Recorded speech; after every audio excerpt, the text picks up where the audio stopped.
வணக்கம். இந்த வீலாக்ல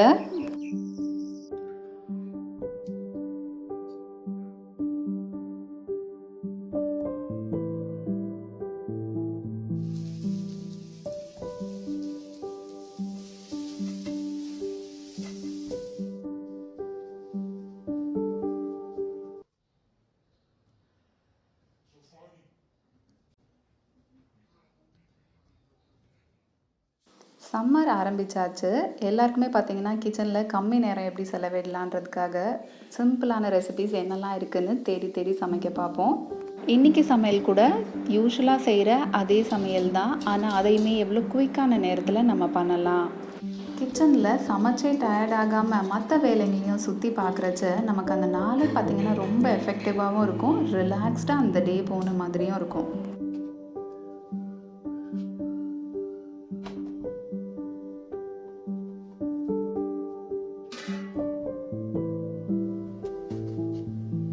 இன்றைக்கி கத்திரிக்காய் முருங்கைக்காய் சாம்பார் பண்ண போகிறேன் நான். இந்த சாம்பார் ரொம்ப குயிக்காக ஈஸியாக ஒரு 10 நிமிஷத்துலேயே பண்ணிடலாம் நம்ம. கத்திரிக்காயும் முருங்கைக்காவையும் கட் பண்ணி கழுவி எடுத்து வச்சுக்கிறேன். பருப்பை ஒரே ஒரு விசில் வச்சு வேக வச்சு எடுத்து வச்சுருக்கேன். இப்போ இந்த வெந்த பருப்போட கத்திரிக்காய் முருங்கைக்காவையும் சேர்த்துட்டு ஒரே ஒரு தக்காளி, ஒரு வெங்காயம் கட் பண்ணி சேர்த்துக்கிறேன் நான். இப்போ இதையும் நம்ம ஒரே ஒரு விசில் வேக வச்சு எடுத்துக்க போகிறோம். ஒரு விசிலுக்கு மேலே போகவே கூடாது, இல்லைன்னா நம்ம காய் ரொம்ப குழஞ்சிடும். ஒரு விசில் வந்த உடனே ஆஃப் பண்ணி வச்சுட்டேன் நான். இப்போ தேவையான அளவு இந்த சாம்பாருக்கு புளி தண்ணி கரைச்சி வச்சு அதையும் சேர்த்துக்கிறேன். 3 டேபிள் ஸ்பூன் சாம்பார் பொடி, இந்த வீட்லேயே அரைச்சது, அதையும் சேர்த்துக்கிறேன் நான்.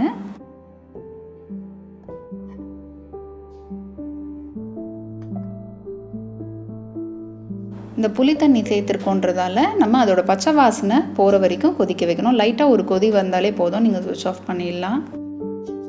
காய் சேர்க்குறச்சவே பாதி உப்பாவது சேர்த்துடணும். அப்போ தான் அந்த காயிலெல்லாம் பார்த்திங்கன்னா கொஞ்சம் உப்பு சேர்ந்துருக்கும். நம்ம ஃபைனலாக உப்பு ஆட் பண்ணோன்னா காயில் உப்பு இறங்காது.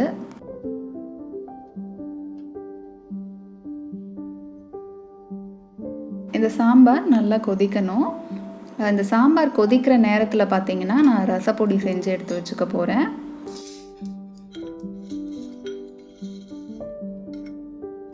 மூணு 4 டேபிள் ஸ்பூன் மிளகு.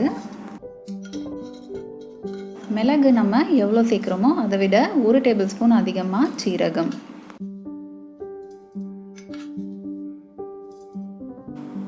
நாலஞ்சு வரமிளகாய், நீட்டு வரமிளகாய் சேர்த்துக்கிறேன் நான்.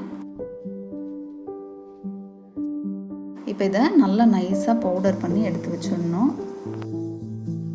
மாதிரி சிம்பிளாக சமைக்கிற அன்றைக்கி பார்த்தீங்கன்னா ப்ரீ ப்ரிப்ரேஷனாக அடுத்த வாரத்துக்கு என்னெல்லாம் தேவைப்படுமோ அதை ஸ்கெடியூல் பண்ணிவிட்டு நம்ம செஞ்சு வச்சுக்கிட்டோன்னா சமைக்கிறச்ச பார்த்திங்கன்னா நமக்கு குக்கிங் டைம் பார்த்திங்கன்னா ரொம்பவே கம்மியாகும். என்னோடய ரசப்பொடி சுத்தமாக தீர்ந்துருச்சுன்றதால ரசப்பொடியும் ஒரு சில பொடிங்களும் நான் செஞ்சு வச்சுக்கிறேன். நான் டெய்லிலாம் ரசம் வைக்க மாட்டேன். ஒரு வாரத்துக்கு எவ்வளோ பொடி தேவைப்படுமோ அந்த அளவுக்கு செஞ்சு வச்சுப்பேன் நான்.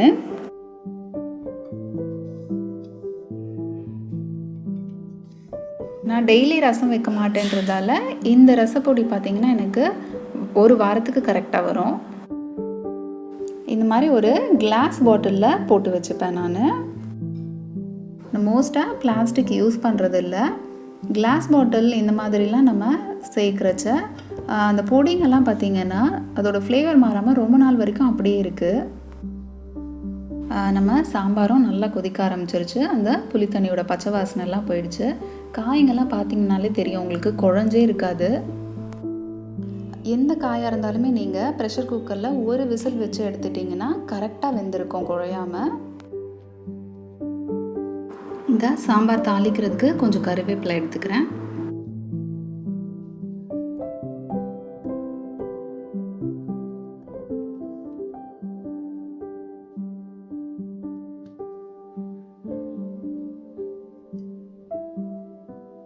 கொஞ்சமாக எண்ணெய் சேர்த்துட்டு கடுகு, உளுத்தம்பருப்பு,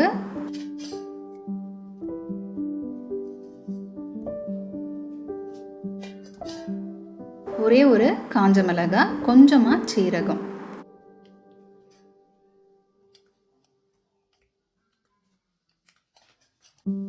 கருவேப்பிலை சேர்த்துட்டு ஸ்விட்ச் ஆஃப் பண்ணிக்கணும், இல்லைன்னா கருவேப்பிலை கரிஞ்சிடும்.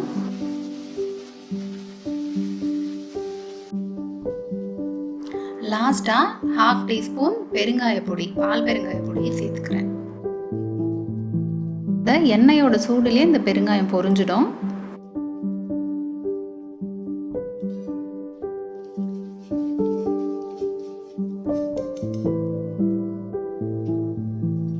இந்த தாளிப்பை சாம்பாரில் சேர்த்துட்டு நல்லா கலந்துட்டு ஒரு 2 நிமிஷம் ஸ்டவ்வில் அப்படியே இருக்கட்டும். அப்புறம் ஸ்விட்ச் ஆஃப் பண்ணிடுவேன்.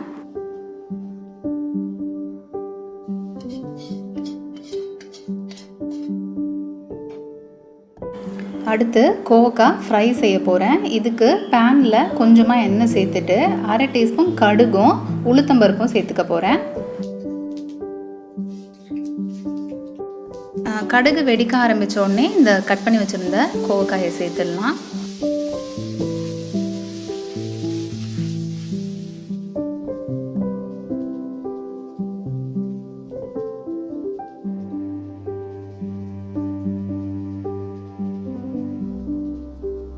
கொஞ்சமாக மஞ்சள் பொடியும் ஒரு 1/2 டீஸ்பூன் அளவுக்கு உப்பும் சேர்த்துடலாம். கோவக்காயை நீள நீளமாக கட் பண்ணியிருக்கேன். அந்த ஃப்ரைக்கு நீள நீளமாக கட் பண்ணுறச்ச சூப்பராக இருக்கும். இந்த காய் கொஞ்சம் வேகிறதுக்கு கொஞ்சமாக தண்ணி சேர்த்துக்கோங்க. இப்போ ஏதாவது ஒரு காயை நீங்கள் எண்ணெய் அதிகம் விடாமல் ஃப்ரை பண்ணோன்னா கொஞ்சமாக தண்ணி சேர்த்துக்கிட்டிங்கன்னா அந்த காய் வெந்துடும். அந்த போதுமான அளவு எண்ணெயிலேயே அது ஃப்ரை ஆகிடும். நமக்கு ஃப்ரைலாம் பண்ணுறச்ச heavy bottom pan, cast iron pan இந்த மாதிரிலாம் யூஸ் பண்ணிங்கன்னா குயிக்காக அது ஃப்ரையும் ஆகிடும், வெந்துடவும் செய்யும். இந்த கோவக்காயை நம்ம மூடியே போடாமல் தான் நான் ஃப்ரை பண்ணுறேன். தேவைப்படுறச்ச நீங்கள் நடுவில் கொஞ்சம் எண்ணெய் சேர்த்துட்டு கூட ஃப்ரை பண்ணலாம். இந்த கோவக்காய் ஃப்ரை ஆகிட்டே இருக்கட்டும். அதுக்குள்ளே நான் என்னோடய பால்கனிலேயே 1-2 செடிகள் வச்சுருக்கேன். அதில் ஏதாவது காஞ்சு போன இலைங்க அந்த மாதிரி இருந்ததுன்னா கட் பண்ணுறது, அந்த வேலையெல்லாம் நடுவில் பார்த்துப்பேன் நான். என்னோடது ரொம்ப சின்ன பால்கனின்றதால ஒரு 4-5 செடிங்க மட்டும் வச்சுருக்கேன் நான். எல்லாமே எடிபிளாக வச்சுருக்கேன் நான் செடிங்க. இந்த கார்னரில் பெரிய தொட்டியில் மணி பிளான்ட் மட்டும் வச்சுருக்கேன். பெரண்டை, வெத்தலை, பாலக்கீரை, பச்சை மிளகாய், அப்புறம் ஆல் ஸ்பைஸ் லீஃபு இந்த மாதிரிலாம் தான் வச்சுருக்கேன் நான். இந்த எல்லா செடிங்களும் பார்த்திங்கன்னா ரொம்ப மெயின்டெனன்ஸே கிடையாது.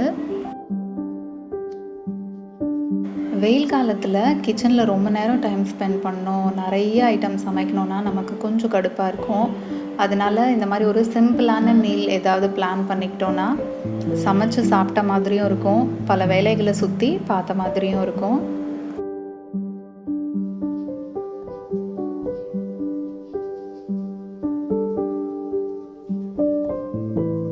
பச்சை மிளகாய் 2-3 வந்திருக்கு.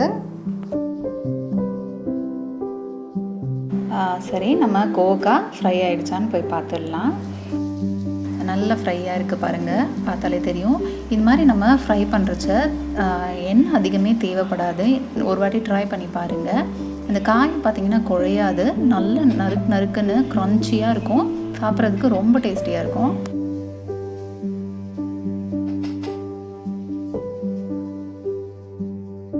ஒரு டீஸ்பூன் ரெட் சில்லி பவுடர் சேர்த்து நல்லா கலந்து விட்டுட்டு 2-3 நிமிஷம் ஸ்டவ்வில் அப்படியே இருக்கட்டும்னுட்டு அப்புறம் சுவிட்ச் ஆஃப் பண்ணிவிடுவேன். கொஞ்சமாக இந்த பைப் ஃப்ரை, அப்பளம் இந்த மாதிரி ஏதாவது ஒன்று வறுத்துப்பேன்.